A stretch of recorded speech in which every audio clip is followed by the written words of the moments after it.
From destroying an evil weirdo who ruins people's careers for fun, I'm just spitting on you and making fun of you for the absolute clown that you are, to obliterating another for fetishizing CP. you are an evil piece of person is what you are. Here are 8 times evil weirdos got destroyed by Penguinz0, starting with a person who sold their soul for views. I'm sure all of you have heard of the name Madison Rouso by now. She's one of the biggest stars on TikTok, and she's gotten so famous that it extends well beyond TikTok. Her dad is a fucking weirdo, and he has torn apart their family for the sake of his own clout chasing. Since late 2019, Addison's dad, Monty Lopez, has been doing his best to launch himself into internet infamy with his cringe behavior.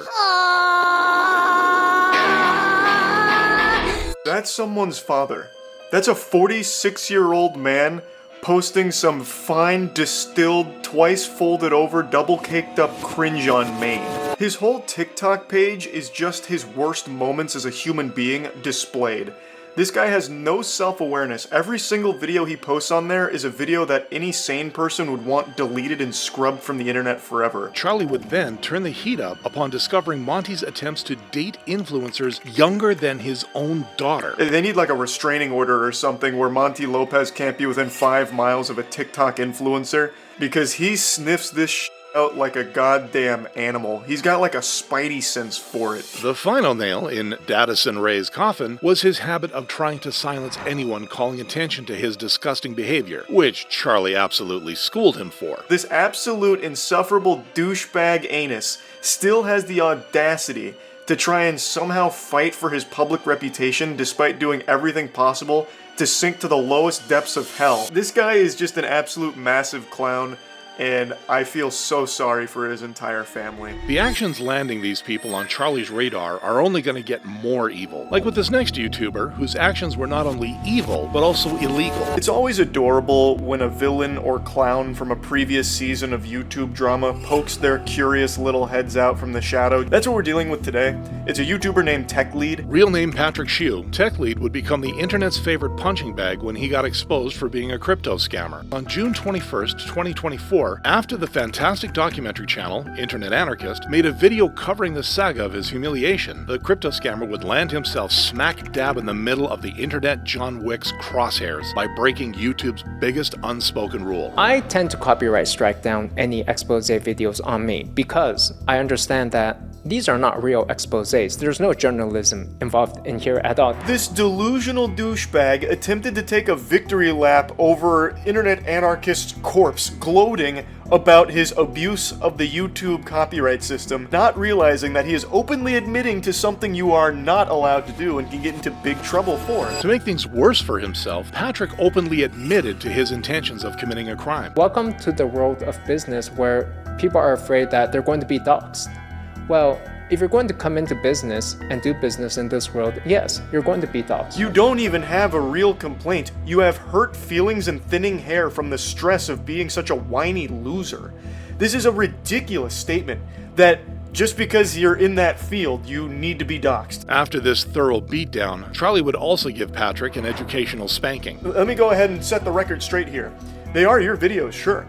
But anyone can take those videos and make their own creative pieces about them using clips from them. And there's not shit you can do about it legally. You're more than welcome to try. I will 100% use every single resource available to the entire legal firm that we have at our agency, Mana, which I am an owner of, to absolutely take you to court and embarrass you if you want to go that route. Now, Patrick's online career is effectively over, but even his evil deeds pale in comparison to Boogie 2988's. On June 27, 2024, notorious habitual liar and professional victim would reach a new low by launching and prompting a new meme coin, Fatty. Fatty for life. Which would turn out to be a huge scam, with YouTube's Sherlock Holmes, CoffeeZilla, confronting him about it over the phone. Boogie, it looks like you launched a crypto token that is a scam, a pump and dump. Well, I don't think it's a pump and dump. It is a meme coin. It's literally from a thing called pump.fun. What are you talking about? Now, being dumb is a pretty crappy excuse for scamming people, and Charlie would make sure to point that out just 3 days later. I'm not a bad person. I'm just stupid, and you can't be mad at me for that. He is stupid, don't get me wrong, but he is also a bad person. Both of these things are true. In an attempt to save himself from losing the last 2 fans he has, Boogie would claim that his video was merely satire. If you watch the video that I launched this with, the entire video, the entire bit, the entire joke is I lost all of my money in crypto. Here's my shitcoin.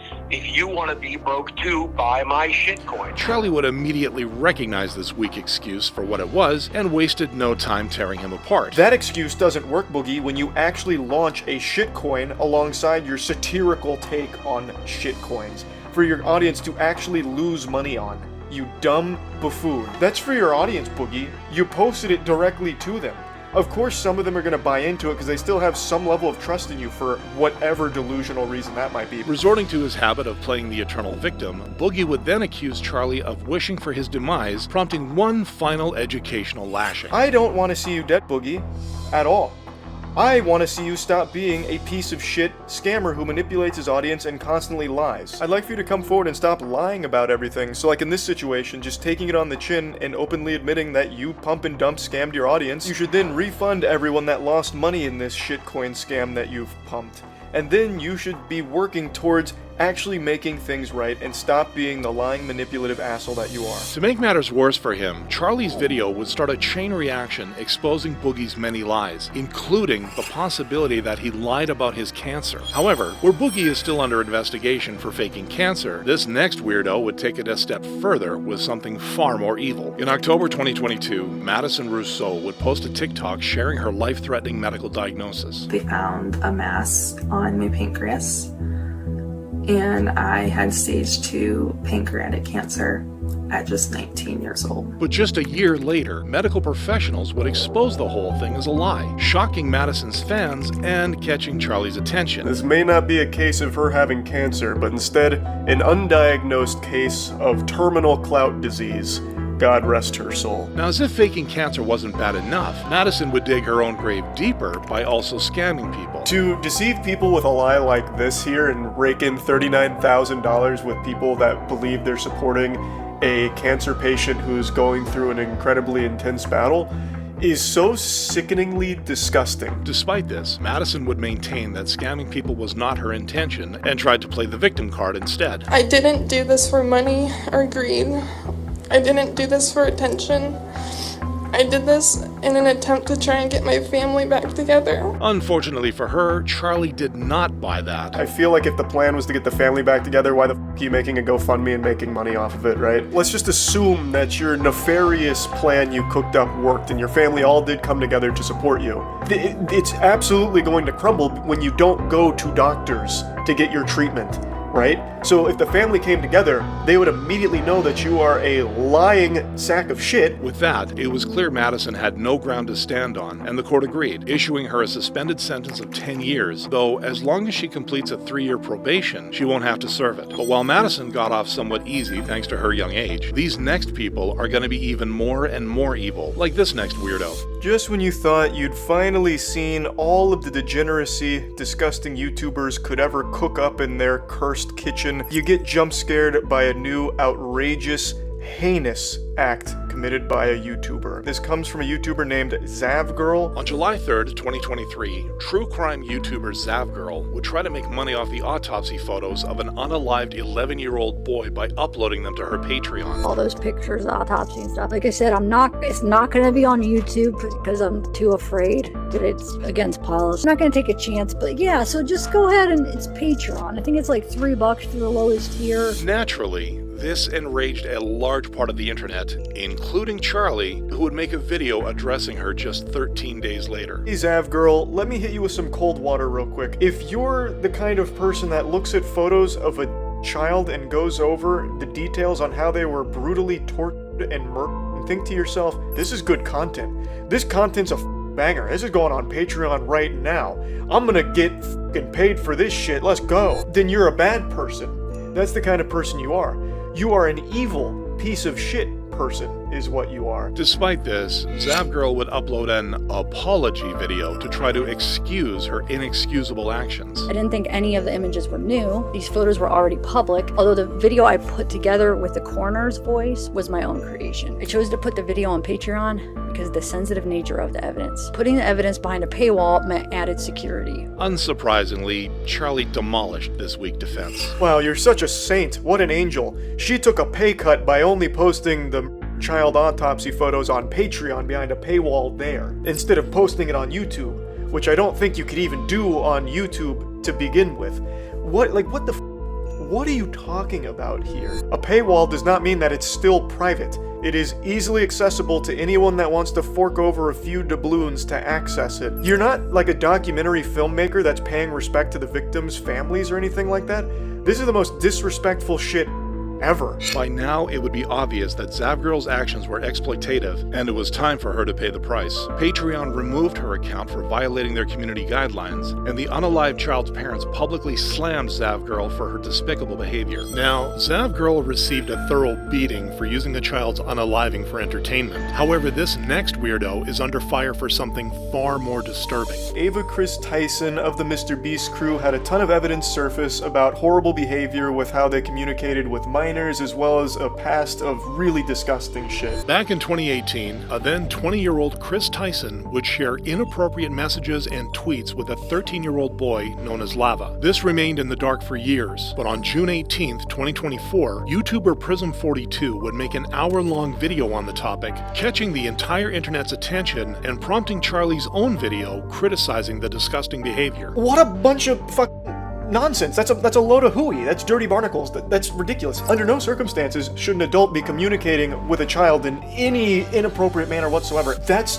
unacceptable. It's indefensible. To make matters worse, it would then be revealed that Ava was a fan of an artist who drew child porn. This is something that is irrefutable. The only question about Ava Tyson and Shadman's connection is whether or not a piece was commissioned or purchased. But at the very least, a piece was owned by Ava Tyson. And I don't think there's any wiggle room to just explain this away as some kind of innocent whoops-a-daisy moment of being ignorant of what the art was. On the same day as Charlie's video, Ava would address the situation in a tweet, but only succeed in making Charlie go harder on them. I just don't think you can write off a lot of those social media posts as edgy jokes or edgy humor when you actually owned art from an artist who draws child. That's not a joke anymore. Haha, bought some child art. Like, that's not exactly side-splitting comedy. With that, less and less people are willing to believe Ava's claim that there was no grooming involved, and the YouTuber's been forced to step away from their position as a Mr. Beast crew member. As for more consequences, only time will tell. But while Ava's actions are horrific, the next weirdo on this list would use her own son for something even more evil. The person we're about to talk about, Lee Felton. Lee Felton was once a piano teacher, but after her husband left her and her child, she then got desperate for money. On June 17, 2008, Leigh Felton would join YouTube and shortly after begin posting SUL breastfeeding videos involving her son under the guise of educational content. Naturally, this abuse of YouTube's nudity policy would catch Charlie's attention. Jesus Christ is right. So Lee Felton turned to the ultimate dark side. She was not only producing this graphic material, but she was selling unlisted links to the videos to these absolute degenerates. And you can clearly recognize the big problem here. She was producing pornography that involved an actual child. However, even after she was arrested in October 2015, Leigh would maintain that she had done nothing wrong, calling her videos silly and playful and earning herself a vicious response from Charlie. A silly little playful thing, huh? Menace. What a fiend. Oh, so goofy to produce porn that involves a child that is in your porn. Man, how wacky. Oh, wow, goodness gracious, Leigh. Worse still would be Leigh's defense in court after being charged. And her lawyers were just as smooth-brained. They tried to argue that everything she did was protected by free speech. I'm not even fucking kidding, I'm not making that up. You can't just use this as a catch-all term or defense. It's fucking lunacy. Unfortunately for Leigh, the judges agreed with Charlie, registered her as an S offender, and sentenced her to 10 years in prison. In contrast, this next person has so far managed to avoid prosecution despite his significantly more serious evil doings. On March 17, 2021, Charlie would post a video titled "Creepiest Guy on TikTok," where he would target Bug Workout for his notorious simulated grape skits.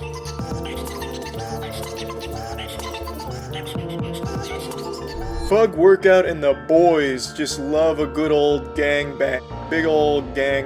there and instantly producing a baby. This shameless Cro-Magnon has clearly found his niche and he embraces it fully. But even after receiving tons of backlash, Bug Workout would continue making the same kinds of videos, just with one twist. Now, this wasn't enough to convince Charlie that he'd actually changed, and the YouTuber would be quick to nuke him for his degeneracy. And just like that, Bug Workout ended. As you can see, a very positive message. If you're friends with a rapist, take your shirt off after they've tied up the woman, and then untie her and marry her, because she will be so grateful to you for not her. To make matters worse, Bug Workout wouldn't stop at just fetishizing grape.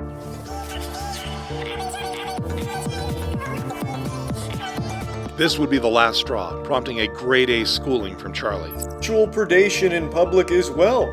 Taking pictures of women's panties, oh, the upskirts, pretty wild stuff. This is just another example of something that makes me feel like he's a creepy psychopath. With Charlie's coverage of Bug Workout's unhinged behavior, the TikToker immediately received hate, with people calling him the kind of person to take advantage of drunk girls at parties, and branding his videos as a disgusting purgatory. All of this establishes him as the evilest person on the list, and one can only hope that TikTok bans him from their platform.